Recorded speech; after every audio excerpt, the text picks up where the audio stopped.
आपसीले sir मबाट ठुलो गल्ती भयो सर अघिको त्यो मान्छेको लाइसेन्स फिर्ता दिनु पर्यो सर बरु हजुरलाई के कति हो म व्यवस्था गर्छु सर अघि त ठुल्ठुला कुरा गर्दिस् त यो देशको जनता र सन्ता भनेर हामीलाई नि थाहा छ नि भाइ कानुन अनुसार कसरी चल्नुपर्छ भन्ने कुरा तर कानुन अनुसार चल्दा हामी चाहिँ कसरी चल्ने हाम्रो परिवार कसरी चलाउने बाध्यता हुन्छ नि भाइ त्यही त सरी सर मबाट गल्ती नै भएको हो तपाईहरुलाई प्रब्लम छ बुझ्छु नि म सुन्नुहोस् त यो पैसा हजुरले राख्नु पर्यो त्यसको लाइसेन्स चाहिँ दिनु पर्यो सर प्लिज ओहो तपाईँ त यो पुलिसलाई हप्काउने यहीँसम्म आइपुग्नु भयो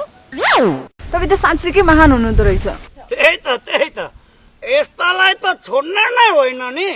अहिले पनि कति पैसा खाइरहेछ भनेर म चेक गर्दैछु खै 500 टन्नै हानिसकेछ नि कानुन मान्ने हो सर कानुन मिच्ने तपाईँ को होइन होइन यो केटाको त दिमागै ठिक छैन क्या यता पक तल म भित्र हालेर छोड्छु अप्टी पनि नगर्नु के सर राम्रै त भनिरहेको थियो उसले किन उसलाई भित्र हाल्नु पर्यो अघि बाटोमा घुस लिन हुँदैन भनेर चिट काट्न लगायो अहिले आएर उसले मलाई पैसा दिन्छ अरे मैले लाइसेन्स फिर्ता गर्न पर्यो अरे चिउरीको चिल्लो